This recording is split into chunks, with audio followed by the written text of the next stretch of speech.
네, 사도행전 20장을 지나가면 그때부터는 바울이 계속 재판받는 이야기거든요. 재판받다가 이제 나중에 사도행전은 끝나요. 20장에서 내가 예루살렘에 가겠다 그랬더니 방해하는 사람들이 생기죠. 가면 안 됩니다. 가면 잡혀가지고 나중에는 뭐 감옥 갈 거예요. 이렇게. 근데 바울이 알아요. 근데 가요. 나의 달려갈 길과 주 예수께 받은 사명 이렇게 하면서 은혜의 복음을 증언한 일을 마치려 하면은 나의 생명조차 조금도 귀한 것으로 여기지 않는다 이러면서 가거든요. 근데 갔더니 진짜 그래요. 도착하자마자 천부장에게 재판받죠. 그러다가 나중에 사내들인 공회에서 재판받죠. 그러니까 자기는 자꾸만 죄인이라고 그러는데 죄인이 아니라는 거예요. 죄 뭐라 그래요? 뭐 네가 뭐 율법을 버렸다, 뭐 성전을 더럽혔다, 그다음 뭐 네가 소동을 일으켰다 이렇게 얘기하는데 자기는 그런 적이 없습니다. 나중에 총독한테 이제 재판받죠. 총독이 끌고 가니까 그래서 벨릭스에게 재판받는데 벨릭스가 봐도 죄인 같지는 않아요. 그래도 이제 그 사람 때문에 소동이 막 일어나니까 그 일 때문에 해임이 됐어요. 그리고 2년이 지났잖아요. 바울이 이제 갇힌 지 2년이 되었을 때 그 사람은 해임되고 베스도가 다시 부임했어요. 베스도가 부임하니까 부임하자마자 어디 가요? 인사 가야죠. 예루살렘에 종교인들한테. 그래야 통치를 할 거 아니에요. 가서 인사하러 갔는데 대뜸 하는 말이 바울 데리고 오라는 거예요. 여기서 재판하자고. 재판이 목적이에요? 아니면 죽이는 것이 목적이에요? 오는 길에 그냥 한 칼에 죽이려고. 예. 베스터가 알았죠. 근데 그걸 안 해요. 왜 안 해요? 아니, 벨릭스가 어떻게 지금 해임당하는지 아는데 바울 때문에 그러는데 바울을 어떻게 데려가요? 그러니까 아니 나 여기 며칠 있다가 갈 거니까 갈 때 같이 가서 거기서 재판하면 되지. 뭐 번거롭게 오게 하냐. 이래서 같이 가요. 같이 가서 재판 여는 얘기예요. 그게 25장. 재판 여는 얘기. 근데 바울이 뭐라 그래요? 자기 뭐 잘못 없다는 거죠. 죄목을 다시 이야기하는데 똑같아요. 아니 네가 뭐 율법 버렸지 않냐? 뭐 성전을 뭐 너희가 더럽혔지 않냐? 그다음 뭐 네가 소동을 일으켰지 않냐? 바울이 하는 얘기가 딴 그런 적이 없습니다. 난 이 도를 따라서 이 도는 뭐예요? 예수님의 부활. 예, 부활을 따라서. 그러니까 자기는 예수님 믿기 전에는 예수님 만나기 전에는 예수님이 진짜 흉악한 죄인인 줄 알았다는 거예요. 막 부활을 전하고 막 이러니까 뭐 성경에도 없는 거 막 이러면서 예수님 딱 만나고 나니까 선지의 말들이 생각나게 되었고 선지의 말들이 생각나니까 장차 메시아가 오시면 그분이 죽었다가 부활하실 것이고 이런 말씀이 있는 거예요. 아, 예수님이 그분이 맞구나 하고 생각하고 그 예수님을 믿음으로 말미암아 하나님도 믿고 그다음 말씀도 믿게 되었습니다. 이 얘기하는 거죠. 나는 성전을 한 번도 내가 소동케 한 적이 없습니다. 왜 그렇죠?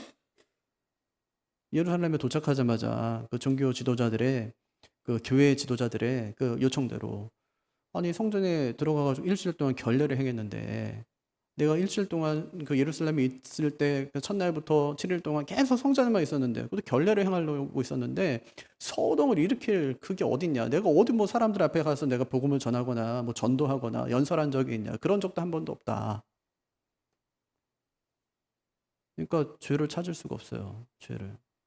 그러니까 베스도가 이렇게 했다가 끝내서는 안 되거든요. 그래서 뭐라고 하냐면 너 예루살렘에 가서 재판 받을래? 이렇게 얘기하거든요.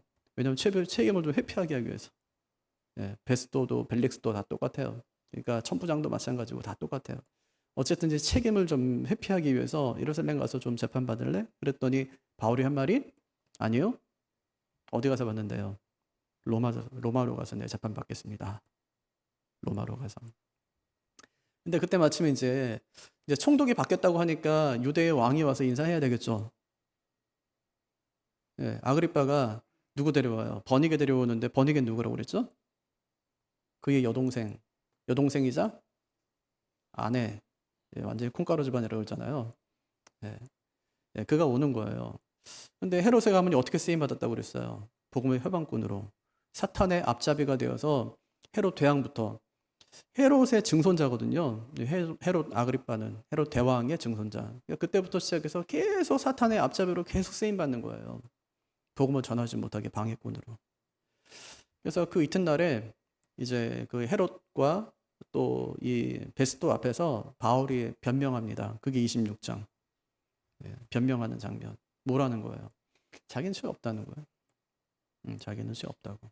율법을 어긴 적도 없고 성전을 더럽힌 적도 없고 그다음 내가 뭐 소동케 한 적도 없고 나는 이 도가 증거하는 대로 예수님의 부활을 증거했을 뿐이라고 이제 이야기하면서 누굴 끌어들여요? 아그리빠를 끌어들여요. 아그리빠를 끌어들면서 하는 얘기가 뭐예요? 당신도 선지자를 믿습니까? 하고 묻죠. 그랬더니 뭐 이거는 안 믿는다고 할 수가 없어요. 근데 또 믿는다고 하면 어떻게 되는 거예요?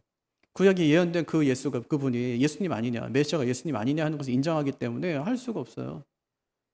그래서 하는 말이 뭐냐면 네가 적은 말로 나를 그리스도인이 되게 하려는구나 이렇게 얘기해요. 적은 말로.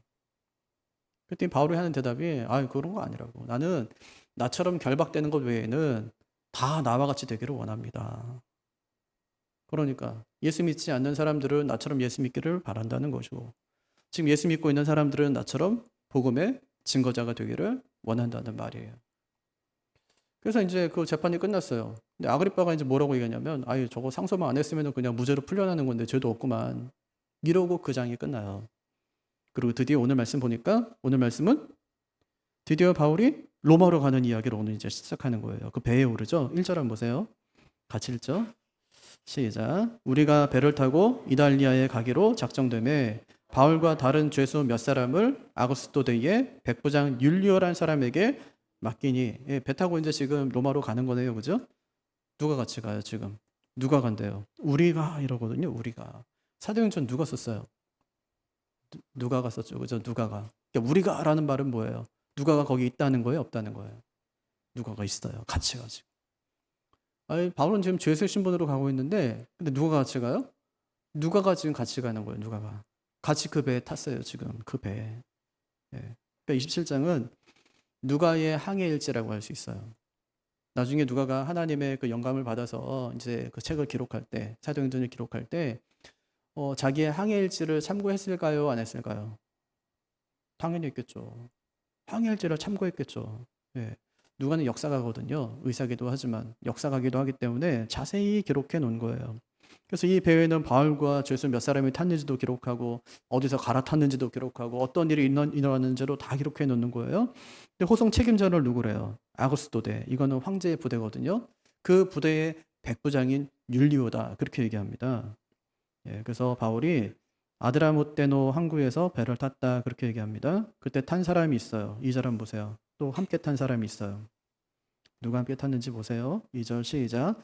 아시아 해변 각처로 가려 하는 아드라무테노 배에 우리가 올라 항해할세 마게도냐의 데살로니가 사람 아리스다고도 함께하니라. 예, 누가 함께했어요 지금? 아리스다고 누군데요? 아리스다고 함께했는데 그 사람 누구죠? 이 사람은 데살로니가 사람이에요. 여기 보니까 그렇잖아요. 데살로니가 사람 아리스다고. 그러니까 데살로니가에서 얻은 개종자였어요. 바울이 전도해서 믿게 됐어요. 근데 나중에 바울이 3차 전도 여행할 때 바울을 잘 도와요. 또 바울이 예루살렘에 온다고 할 때 데살로니가 교회 대표로 함께 왔어요. 함께. 예루살렘에 함께 온 거예요. 함께 왔는데 지금 어디까지 같이 가고 있는 거예요? 로마까지 같이 가고 있는 거예요. 놀랍죠, 그죠? 누가도 함께 가지만 아리스다고도 지금 바울과 함께 가는 거예요. 어떻게 탔어요? 바울은 죄수의 신분으로 그 배에 탔는데 어떻게 탔어요? 어떤 학자가 그래요. 자발적 투옥이었을지도 모른다. 자발적 투옥. 자발적 투옥. 예. 아리스다고가 자신을 스스로 바울의 노예라고 하면서 바울이 있는 곳까지 가는 곳까지 함께 갔을 것이다. 그렇게 얘기하는 거예요. 바울에게 얼마나 큰 힘이 됐을까요? 의사 누가가 함께 가고 또 자기의 좋은 동역자 아리스다고가 함께 가니까 얼마나 큰 힘이 됐겠어요. 생각하면서 우리 잊지 말아야 될 것이 있어요. 그것이 동역자의 중요성. 이게 오늘 말씀해 주는 첫 번째 교훈이에요. 뭐의 중요성이요? 동역자의 중요성. 여러분 진짜 동역자는 중요해요. 성경 보세요. 혼자 일하는 사람이 있는지 한 사람도 없어요. 모세한테 하나님 누구 붙여줘요? 아론 붙여줘요. 아론. 다니엘에게는 뭐가 있었어요? 3명의 친구가 있었어요. 다윗에게는 요나단. 예, 요나단. 하나님께 사람 붙여줘요. 베드로에게는 마가. 예. 어떻게 베드로가 예수님의 제자도 아닌데 복음서를 씁니까? 제일 먼저 그것도. 예. 마가가 어떻게 써요 그거를? 베드로가 불러주는 거죠. 들려준 거죠. 아니면 어떻게 쓰겠어요? 베드로 곁에서 베드로와 함께 사역하면서 베드로가 전해준 말씀을 생생하게 듣고 기록해놨다가 나중에 마가복음 쓰잖아요. 바울에게는요. 브리스길라와 아굴라 같은 사람, 디모데 같은 사람, 오늘 본문에 나오는 뭐 아리스다고와 같은 사람, 누가와 같은 사람, 이런 사람이 좋은 동역자가 되었죠. 동역자 있으면 좋은 게 뭘까요? 부족한 부분은 서로 채워줘요. 남는 부분이 있으면 서로 도와줄 수 있어요. 중요한 일을 함께 하는 거예요. 절대 하나님께서는 어떤 사람 한 사람을 세우지 않으세요. 함께 하라고 하세요. 그게 직분이거든요. 직분을 나누어 주세요. 예수님이. 직분을 나누어 주세요. 왜 직분을 나누어 주시냐? 원래 예수님이 다 해야 되거든요. 우리가 지금 하고 있는 모든 일들이 예수님이 나누어 주신 직분이에요. 근데 우리가 다 예수님이 다 해야 되고 예수님이 할 수가 없어요. 나누어 줘요. 예수님께서 직분을. 어떤 사람은 목사로, 어떤 사람은 장로로, 어떤 사람은 집사로 나누어 주세요. 그 일을 하게 하세요. 누구처럼? 예수님처럼. 예수님과 함께 그 일을 감당하게 하시는 것이죠. 그래서 동역자가 꼭 필요하다. 동역자의 중요성을 잊지 말아야 된다. 이게 첫 번째 교훈이라고 그랬어요. 이제 로마로 가는 배가 출발합니다. 어떤 경로로 가는지 혹시 뭐 지도 보여줄 수 있으면 지도 보면 좋겠는데, 예, 어떤 경로로 가는지 한번 보세요. 3절 한번 보세요. 3절에 보니까 3절 한번 같이 한번 읽어볼까요? 3절 시작. 이튿날 시돈에 되니 율리오가 바울을 친절히 대하여 친구들에게 가서 대접받기를 허락하더니, 예, 이튿날 시돈에 도착했어요. 그죠? 지금 어디서 출발한 거예요? 가이사랴. 가이사랴에서 지금 출발했어요. 그럼 시돈까지는 얼마나 걸릴까요? 128km예요. 배 타고 128km. 도착했어요. 근데 백부장이 참 바울을 좋게 봤던 것 같아요. 예수님 십자가에 달렸어요. 근데 옆에 누가 있어요? 백부장이 있는데 백부장이 뭐래요? 이는 진실로 하나님의 아들이었다. 이렇게 얘기하죠. 예수님을 좋게 봤어요. 근데 이 사람이 바울을 좋게 본 것 같아요. 뭐라고 하냐면 친구들에게 가서 대접받고 와 이렇게 얘기하는 거예요. 아니 죄수의 신분으로 지금 끌려가고 잡혀가고 호송되고 있는 중이거든요. 근데 내가 지금 호송하고 있는 사람을 잠깐 풀어주는 거예요. 시돈에 가가지고. 뭐래요? 친구들에게 가서 대접받고 오래요. 바울이 시돈에 친구가 있나요? 그거 어떻게 알았어요? 바울이 그 시돈에 친구가 있는지 어떻게 알았어요? 바울은 외국 생활을 평생 했던 사람이거든요. 그냥 예루살렘의 교회에 연보 전달하려고 한번 온 거예요. 근데 오는 길에 어딜 들리냐면 시돈 들려요. 그리고 예루살렘으로 가거든요. 그럼 시돈으로 가라는 얘기는 뭐예요? 누구 만나라는 얘기예요? 예수 믿는 사람들 만나라는 얘기겠죠. 그럼 예수 믿는 사람들 만나라는 얘기는 뭐겠어요, 그게? 가서 말씀 전하는 얘기밖에 안 되는 거예요. 그럼 어디 가라는 거예요? 교회에 가서 예배 한번 인도하고 말씀 전하고 교회를 단단히 하고 그리고 오라는 얘기예요.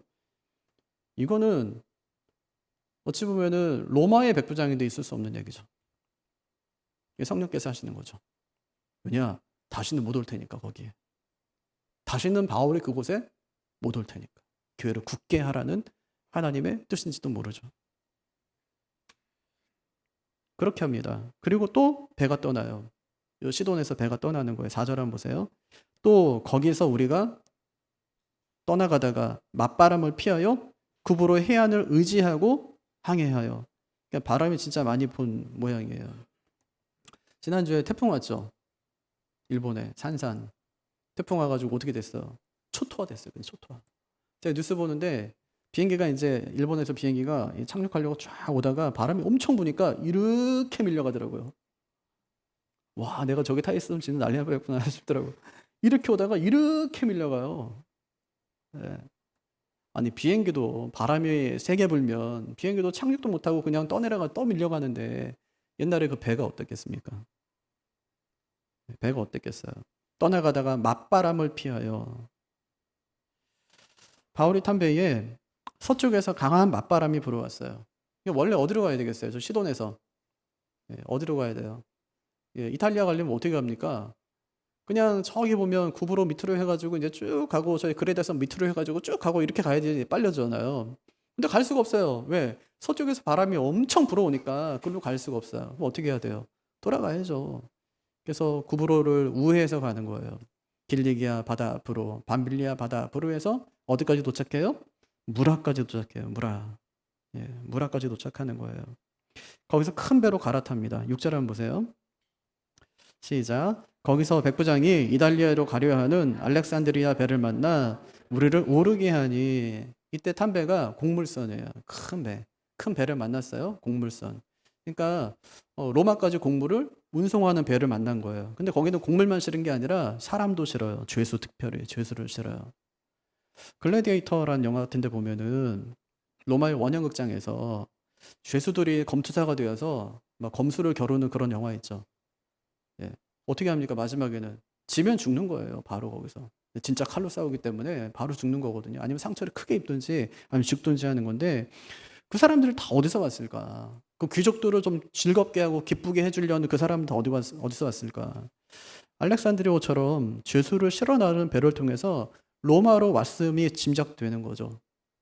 그래서 여기 37절에 보면 이 배에 276명이 탔다 그렇게 얘기합니다. 276명. 그럼 큰 배잖아요. 276명이면 큰 배. 예. 근데 그때만 해도 조선술이 발달해가지고 길이가 90m에 600명쯤 태울 수 있는 배를 만들 수 있었대요. 그래서 18세기 후반에 증기상이 나오거든요. 예, 증기상이 나오기 전까지는 이 배 모양 모델 그대로 수백 년 동안 계속 이제 배를 만들어 사용했다는 말입니다. 예. 하지만 아무리 큰 배라도 바람이 심하게 불면 항해하기가 쉽지가 않아요. 7절, 8절 한번 보죠. 7절과 8절. 같이요. 시작. 배가 더디가 여러 날 만에 간신히 니도 맞은편에 이르러 풍세가 더 허락하지 아니하므로 살몬의 앞을 지나 그레데 해안을 바람막이로 항해하여 간신히 그 연안을 지나 미양이라는 곳에 이르니 라세아 시에서 가깝더라. 저기 보면 지도에 보시면 무라 보이시죠? 배 위에 보면 무라 시라고 되어 있는데 무라거든요. 예. 무라에 보면은 무라에서 쭉 가다 보면 육지와 섬과 그 사이 있잖아요. 그 바로 위에가 어디냐면 그게 니도예요. 거기가 니도. 거기까지 간 거예요. 바람이 지금 엄청나게 많이 분 거예요. 어쨌든지. 그래서 사실은 무라에서 밑으로 또 내려가면 되는데 바람이 많이 부니까 이제 해안을 따라가는 거예요. 거기까지 왔어요. 거기까지 왔는데 바람이 그래도 많이 부는데 또 멈추진 않고 계속해서 가다가 나중에는 사실은 그 위로 또 올라가면 되거든요. 밑으로 내려올 필요도 없어요. 근데 다시 또 내려와요. 밑으로. 다시 내려와서 그레데 섬을 바람 막이를 위해서 지금 미양까지 도착했다는 얘기를 지금 하고 있는 거예요. 더디 갔대요. 천천히 갔다는 얘기고요. 간신히 갔대요. 이건 뭐냐면 겨우 갔다는 얘기잖아요. 그러니까 아래로 계속 내려가요. 니도에서 살몬의 앞을 지나 그레데 해안을 바람 막이 삼아 미양까지 왔대요. 그러니까 미양 저기 보면 이제 그 오른편 쪽에 약간 이제 뾰족한 부분 있죠. 거기가 이제 살모네예요. 그래서 거기를 지나서 미양까지 왔다. 이런 얘기하는 겁니다. 시돈에서 여기까지 오면서 2번 죽을 뻔했어요. 그렇죠? 아니 시돈에서 배 타고 한번 무라에 도착하기 전까지 한번 죽을 뻔하고 또 무라에서 지금 미양까지 오면서 또 한번 죽을 뻔한 거예요. 그럼 어떻게 해야 돼요? 계속 가야 돼요? 아니면 좀 멈췄다 가야 돼요? 지금 바람 너무 많이 부니까 좀 멈췄다 갑시다. 이게 이제 맞는 것처럼 보이는데 장사꾼들은 빨리 가야 돼요. 왜냐? 위험할 때 배달하면 운송하면 훨씬 더 돈 많이 주니까. 근데 죄수들은요. 멈췄다 가야지 죄수들은. 어쨌든지 죄수는 좀 멈추는 게 좋잖아요. 멈췄다 가는 게 좋죠. 바울이 그들을 설득합니다. 9절 한번 보세요. 여러 날이 걸려 금식하는 절기가 이미 지났으므로 항해하기가 위태한지라. 바울이 그들을 권하여. 여기 보니까 금식하는 절기가 나오는데 이스라엘에 금식하는 절기가 있었어요. 그게 대속주일. 대속주일은 어떤 날이에요? 대제사장이 자기도 먼저 깨끗하게 한 다음에 지성소에 1년에 한 번 들어가는 그날이에요. 이스라엘 민족 전체의 죄를 사하는 날, 그날. 그게 유대력으로는 7월 10일이거든요. 근데 태양력으로는 그게 9월 말에서 10월 초예요. 근데 지금 어떻게 됐대요? 금식하는 절기가 이미 지났으므로 라는 말은 뭐예요? 이미 그러면은 10월도 이제 한참 지났구나. 예, 요즘으로 하면 태양력으로 하면 원래 10월 초까지라고 하면 10월 초도 훨씬 지났으니까 뭐 10월 중순이 됐든지 아니면 뭐 후가 됐든지 그 정도 됐다는 얘기예요. 그런데 그 당시에 10월 중순부터 11월 초까지는 항해하기 위험한 시기였어요. 바람이 많이 불기 때문에. 또 11월부터 3월까지는 아예 그냥 항해가 중단되는 경우도 많았답니다. 그러니까 지금이 참 항해하기 위험한 시기였다는 것을 잘 보여주는 거죠. 근데 바울도요, 항해 전문가예요. 왜? 30년 동안 이제 소아시아 지역 중심으로 그 지중해 연안 그 중심으로 사역했기 때문에 이미 바울이 뭐라고 하죠? 자기는 3번 파손을 당했다고 얘기하잖아요. 그러니까 오늘 거 제외하면은 이미 2번 파손을 당했다는 얘기거든요. 배가 파손될 정도면은 거의 생명을 잃을 정도의 위기를 겪었다고 해도 과언이 아니에요. 이미 그런 경험이 바울에게 2번 있는 거예요. 이번이 3번째거든요. 그러니까 지금 상황을 보니까 2번이나 이렇게 지금 며칠 만에 지금 2번이나 이렇게 어려운 상황이 찾아왔으니까 진짜 위험한 상황이라는 것을 직감하고 뭐라고 얘기합니까? 여기서 겨울 나자 그렇게 얘기합니다. 10절. 같이 읽죠. 말하되 여러분이요 내가 보니 이번 항해가 화물과 배뿐만 아니라 우리 생명에도 타격과 많은 손해를 끼치리라 하되 그런데 바울의 말이 통하지 않았다는 거죠. 왜냐? 거기에는 바울보다 훨씬 더 경험이 많은 선주도 있고 선장도 있었기 때문에. 그래서 백부장 율리오가 아무리 바울에게 대해서 호의적이라고 해도 이번만큼은 바울의 말을 들어주기가 쉽지가 않았습니다. 그래서 율리오가 선주와 선장의 말을 들었다는 말이에요. 12절. 어떻게 되는지 보세요. 시작. 그 항구가 겨울을 지내기에 불편하므로 거기서 떠나 아무쪼록 베닉스에 가서 겨울을 지내자 하는 자가 더 많으니 베닉스는 그레데 항구라 한쪽은 서남을 한쪽은 서북을 향하였더라. 다시 지도 보여주세요. 그레데 섬에 보면은 거기 보면 저기 미항 있죠. 미항에서 왼쪽으로 쭉 가다 보면 베닉스 보이시죠. 거기까지 가자는 얘기예요. 그러니까 사실은 뭐 되게 먼 거리가 아니기 때문에 이 정도면 갈 수 있지 않을까 하고 생각했는지 모르겠어요. 근데 한번 생각해 보세요. 바울이 가지 말자고 한 이유하고 또 선주와 선장이 가자 이렇게 말한 이유를 한번 그렇게 비교해 보시라고요. 뭐가 더 과학적이고 설득력이 있는지. 바울이 고려한 것은 뭐예요? 날씨와 계절. 이거 믿음으로 한 게 아니에요. 내가 탔으니까 절대 배는 뒤집히지 않는다, 파손되지 않는다가 아니라 날씨와 계절을 보니까 지금은 갈 때가 아닙니다. 이렇게 얘기한 거고요. 하지만 선장과 선주는요, 상황과 형편을 고려해요. 당시에 로마는 날씨가 나쁠 때 곡식을 운반하면 선주에게 더 많은 돈을 줬어요. 요즘에도 배달하면은 눈 올 때, 비 올 때 더 많이 받죠, 배달료. 더 많이 주면서라도 하여튼 배달시켜 먹는 거예요. 돈을 벌려면 지금 가야 돼요. 또 미항은 작아요. 여기 지금 276명이 타고 있는데 겨울을 나기에 불편해요. 그러니까 여기서 빨리 떠나자. 그렇게 얘기하죠. 그러니까 지금 위험하니까 가지 말자 이런 사람하고 불편하니까 가자 이 말 중에 누가 더 설득력이 있냔 말이에요. 바울은 믿음으로 하자고 한 게 아닙니다.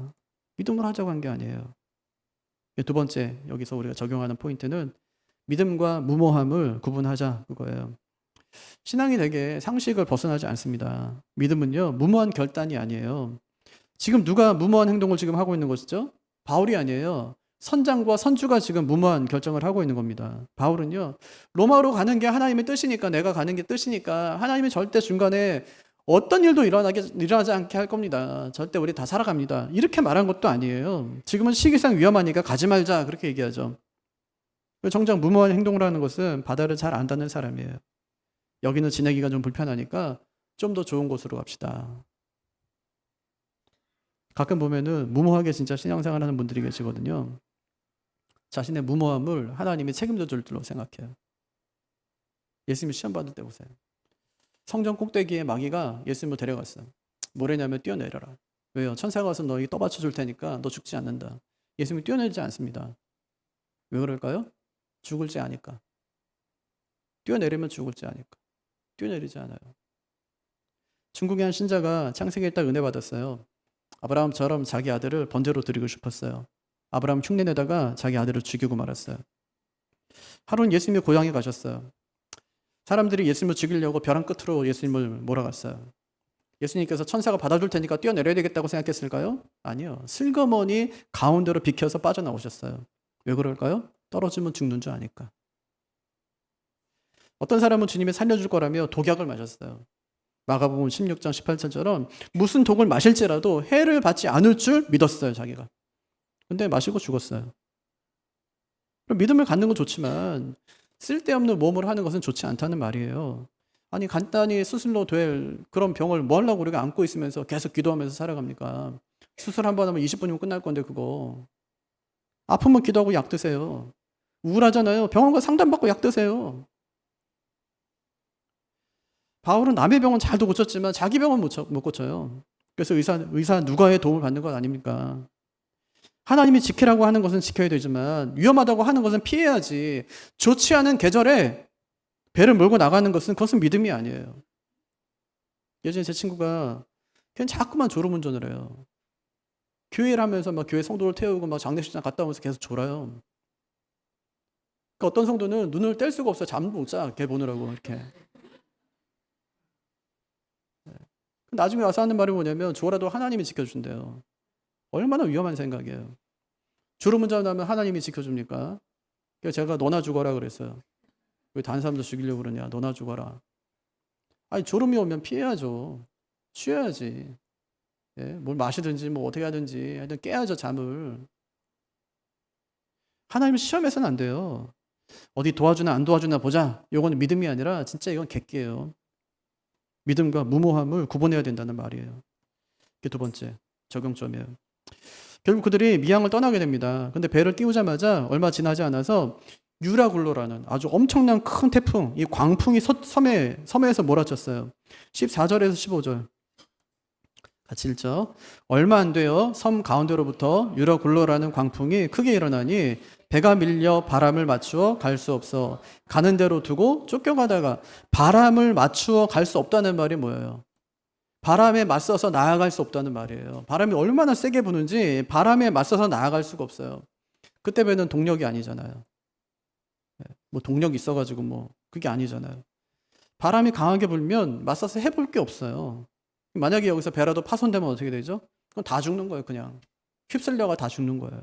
그래서 그들이 했던 조치, 첫째 날 배가 부서지는 것을 막기 위해서 구명선을 갑판 위로 올려요. 아마 옆에 뭐 매달려 있는지 모르겠는데 이 매달려 있으면 위험하잖아요. 흔들흔들 하기도 할 거고. 갑판 위로 다 올려서 꽁꽁 묶어놔요. 두 번째 날 배를 최대한 가볍게 하기 위해서 짐을 다 버려요. 그래도 안 되니까 세 번째 날 배의 연장을 다 버려요. 이 연장은 배를 고치는 뭐 도구가 될 수도 있겠지만 이 스키오스라는 단어는 돛의 기둥이라는 뜻도 있어요. 돛의 기둥. 돛을 잘라버리는 거예요. 가볍게 하기 위해서. 돛이 더 이상 뭐 소용없는 그런 상황이기 때문에. 그러니까 그들이 할 수 있는 걸 다 한 겁니다. 그때 그들의 상황을 잘 보여주는 것이 20절 말씀이에요. 어떤가 보세요. 시작. 여러 날 동안에도 별도 보이지 아니하고 큰 풍랑이 그대로 있음에 구원의 여망마저 없어졌더라. 그러니까 해도 보이지 않는다, 달도 보이지 않는다는 말은 길을 잃었다는 말이에요. 아니 베닉스까지 가려면 어떻게 해야 돼요? 해를 보고 가야 되고 달을 보고 가야 되고 별을 보고 가야 되거든요. 밤에는. 근데 지금 아무것도 볼 수가 없어요. 왜냐하면 지금 이 먹구름으로 가득하기 때문에 아무것도 볼 수 없어요. 그러니까 그런 상황을 한마디로 말했어요. 구원의 여망마저 없어졌다는 거예요. 구원의 여망마저 없어졌다. 한마디로 캄캄하고 소망이 없어졌다는 말이에요. 이렇게 죽는구나. 그럴 때 이제 끝났구나 할 때 그때 어떤 일이 있어요? 하나님이 바울에게 말씀하세요. 그 22절. 하나님의 말씀을 듣고 바울이 뭐라고 하는지 보세요. 시작. 내가 너희를 권하노니 이제는 안심하라. 너희 중 아무도 생명에는 아무런 손상이 없겠고 오직 배뿐이리라. 예, 바울이요 하나님께 들은 말씀을 지금 두려움에 막 떨고 있는 사람들에게 전하는 거예요. 또 이렇게도 전해요. 25절도. 시작. 그러므로 여러분이요 안심하라. 나는 내게 말씀하신 그대로 되리라고 하나님을 믿노라. 22절에서도 25절에서도 안심하래요. 왜요? 너희 중에 아무도 죽지 않는데요. 나는 내게 말씀하신 그 하나님을 나는 믿습니다. 그렇게 고백하고 있는 거예요. 여러분 얼마나 확신에 찬 말입니까? 그 배 안에 276명의 사람이 있었다니까요. 사실 이 말은 누가 해야 되는 거예요? 선주와 선장이 해야 되는 거예요. 그동안의 항해의 경험에 따르면 이런 일은 아주 종종 있어 왔고 이 배는 크고 튼튼하니까 아무 일도 일어나지 않을 것입니다. 이렇게 확신을 주고 해야 되는 거예요. 근데 아무도 그런 말을 할 수가 없어요. 비행기 타고 한번 여러분 이렇게 막 난기를 만나가지고 흔들리다 보신 적 있죠? 죽어죠 그때. 얼마 전에는 그 난기를 얼마나 심했는지 막 사람이 막 갑자기 있으니까 뭐 이 안전벨트 푸른 사람들이 막 천장에 가서 부딪히고 난리가 난 적이 한 번 있어요. 짐 다 떨어지고 막 딱 죽을 상황 아니에요? 그때 어떻게 해야 돼요? 그러면 기장이 어떻게 해야 돼요? 염려하지 마십시오. 전 진짜 베테랑이고 이런 거 진짜 수없이 겪었습니다. 예, 여러분 진짜 안전할 겁니다. 이게 차보다 안전해요. 염려하지 마세요. 곧 지나갑니다. 말해주든가요? 안 해주든가요? 한마디도 안 해. 답답해 죽을 것 같은데 괜찮은 건지 아니면 얼마나 더 이런 상황이 계속되는 건지 해야 되는데 아무도 얘기를 안 해줘. 컵백도 안 보여요? 불안한 거예요. 왜냐하면 누구도 이런 상황에서 우리가 살 수 있다고 장담할 수 없기 때문에. 근데 그 말을 누가 하는 겁니까 지금? 죄수로 끌려가는 바울이 하는 거예요. 죽지 않는다는 하나님의 말씀이 있었고 나는 그 하나님을 믿습니다. 그렇게. 좀 약간 희망이 됐겠죠? 그런데 문제가 생겼어요. 바울이 이 말을 한 뒤에도 바람도 먹구름도 여전했기 때문에 아무런 변화도 일어나질 않아요. 오히려 상황이 점점 더 나빠져요. 한번 27절도 한번 보세요. 27절 시작. 열흘 나흘째 되는 날 밤에 우리가 아드리아 바다에서 이리저리 쫓겨가다가 자정쯤 되어 사공들이 어느 육지에 가까워지는 줄 짐작하고 분명히 하나님이 안심하라 이렇게 했는데 배는 어떻게 해요? 계속 이리저리 왔다 갔다 했다는 말이에요. 그것도 하루 이틀이 아니라 2주간 동안 14일 동안 그럼 이런 상황에서 우리가 어떻게 해야 됩니까? 아니 하나님이 안심해라 그렇게 해놓고 이런 상황이 끝내질 않아요. 왜 그럴까요? 그런 상황에서 우리가 해야 될 일이 뭐겠냐는 말이에요. 그때 우리가 해야 될 일, 세 번째 적용점. 내 조건을 살라. 내 조건을 살라. 내게 주어진 현실을 받아들이고 그 속에 살라. 내게 주어진 현실을 그대로 받아들이고 그 조건 속에 살라는 말이에요. 사람들은 이 어려움이 찾아오면 자꾸 벗어나려고 그래요. 어려움이 조금만 찾아오잖아요. 미쳐요 아주 그냥 벗어나려고. 금식하고 막 매달리고 기도하고 떼쓰고 못 삽니다 이러고요. 막 힘들어 죽겠다 그러고. 그래서 벗어나지 못하면 그것을 응답받지 못했다고 생각해요. 하지만 내 조건을 사는 거예요. 힘들어 죽겠을 때 그 현실을 벗어나려고 하지 말고 하나님은 실수하지 않는 분이라 하는 것을 믿고 하나님이 내게 이런 현실을 주셨을 때 뭔가 이유가 있음을 믿고 그 안에서 하나님의 뜻을 깨달으려고 애를 써야 되는 거예요. 그러면 그 안에서 답이 찾아져요. 이상하게 피하려고 할 때는 응답이 없는데 살아내려고 하니까 그 안에서 한번 살아보겠다. 내게 주어진 현실의 조건을 살아내겠다. 살아보겠다. 하나님 붙들고 가면 살아보겠다. 할 때는 그 안에 응답이 있어요. 그리고 다음에 똑같은 어려움이 찾아왔을 때 한 번 이긴 힘으로 하나님 저 아무것도 안 해줘도 괜찮습니다. 저요 잘할 수 있고 이길 수 있어요. 그러면서 내게 주어진 조건을 살 수 있는 거예요. 그때 바울이 한 일이 뭐죠? 기도하면서 현실을 사는 거예요. 35절 한번 보세요.